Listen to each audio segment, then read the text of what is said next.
पुनर्विवाह एक नई शुरुआत। समाज में आज भी पुनर्विवाह को लेकर कई तरह की सोच और बंदिशें मौजूद है। खास करके जब बात किसी महिला के पुनर्विवाह की हो, तो सवाल, ताने और सबकी निगाहें उनके पीछे पीछे चलती है। लेकिन जिंदगी रुकने का नाम नहीं लेती।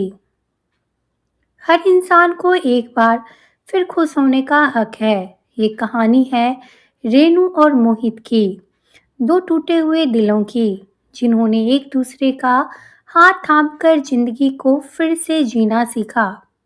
रेनू की उम्र उस समय सिर्फ 28 साल की थी, जब उसकी जिंदगी अचानक ही बिखर गई।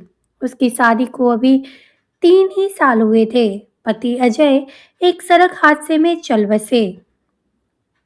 हंसता खेलता घर एक पल में सूना हो गया। रेनू के माथे से सिंदूर मिट गया, हाथों की चूड़ियां टूट गई और रंगीन कपड़ों की जगह सफेद साड़ियां आ गई। समाज ने बिना पूछे उसके लिए नियम तय कर दिए। अब तो इसकी जिंदगी खत्म हो गई। औरत विधवा हो जाए तो बस भगवान का नाम ले। रेनू ने सब चुपचाप सह लिया, लेकिन उसका मन हर रोज टूटता रहा। ससुराल वालों ने कुछ महीनों बाद ही साफ कह दिया, रेनू अब तुम बोझ हो, अपने मायके चली जाओ। मायके में माँ बाप ने सहारा दिया, लेकिन वहां भी रिश्तेदारों की बातें चुभती थी। अब तो इसे घर से बाहर भी नहीं निकलना चाहिए। कौन करेगा अब इससे शादी? रेनू खामोश रहती, लेकिन रातों को तकिए में मुंह छिपाकर रोते रहती। वह पढ़ी लिखी थी, सिलाई कढ़ाई जानती थी। उसने एक छोटा सा ट्यूशन सेंटर खोल लिया ताकि आत्मसम्मान के साथ जी सके। दूसरी ओर मोहित की जिंदगी भी कुछ कम दर्दनाक नहीं थी। मोहित की शादी नेहा से हुई थी, लेकिन यह रिश्ता कभी निभ नहीं पाया। नेहा आधुनिक सोच की थी, जबकि मोहित एक सुलझा हुआ परिवार को साथ लेकर चलने वाला इंसान। छोटी छोटी बातों पे झगड़े, शक और तकरार ने रिश्ते को तोड़ दिया। आखिरकार तलाक हो गया। समाज ने मोहित को भी नहीं छोड़ा। शादी टिक ना पाई, जरूर लड़के में ही कमी होगी। मोहित ने खुद को काम में झोंक दिया, लेकिन दिल के किसी कोने में खालीपन रह ही गया था।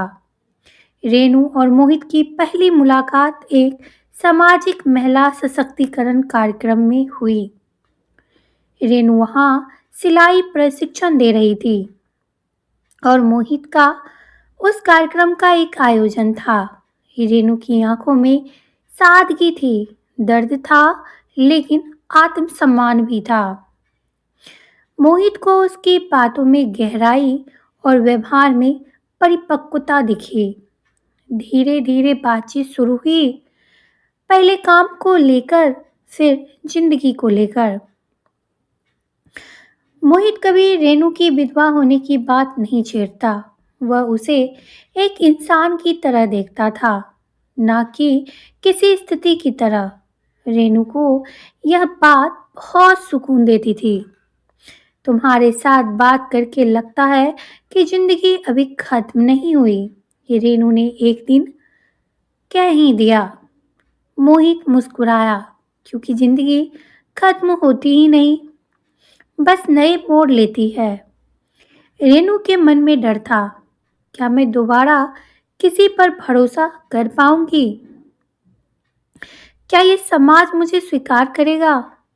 मोहित भी सोचता था, क्या रेनू मेरे अतीत को स्वीकार कर पाएगी? क्या वो मेरा साथ निभा पाएगी? दोनों अपने अपने डर से जूझ रहे थे।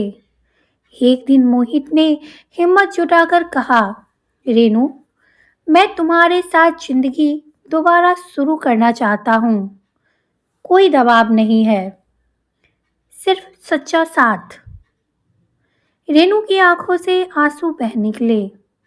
यह आंसू दर्द के नहीं, सम्मान और अपनापन मिलने के थे। रेनू के माता पिता थोड़ा सा डरे हुए थे कि लोग क्या कहेंगे। मोहित के घर में भी सवाल उठे, तलाकशुदा और विधवा दोनों का रिश्ता। लेकिन मोहित ने साफ मना कर दिया और साफ शब्दों में कहा, अगर खुश रहना गुनाह है तो मैं यह गुनाह करूंगा। धीरे धीरे दोनों परिवार का दिल पिघल ही गया। शादी सादगी से हुई, न ढोल नगाड़े न दिखावा, कुछ भी नहीं। बस दो दिलों की सहमति थी इस शादी में। रेनू ने लाल रंग की साड़ी पहनी, उसके माथे पर सिंदूर फिर से सजा। लेकिन इस बार डर नहीं था, आत्मविश्वास था। मोहित ने उसका हाथ थामा और कहा, अब हम अतीत नहीं भविष्य देखेंगे। शादी के बाद जिंदगी आसान नहीं थी, कभी ताने, कभी फुसफुसाहटें, सब कुछ झेलना पड़ा। लेकिन रेनू और मोहित ने एक दूसरे का साथ नहीं छोड़ा। हमेशा ही दोनों ने एक दूसरे का साथ निभाया। रेनू ने अपना सिलाई केंद्र बड़ा किया, मोहित ने हर कदम पर उसका हौसला बढ़ाया। संघार भी हुए। रेनू और मोहित की कहानी हमें क्या सिखाती है? हमें ये शिक्षा देती है कि जिंदगी एक गलती या एक हादसे पर खत्म नहीं होती।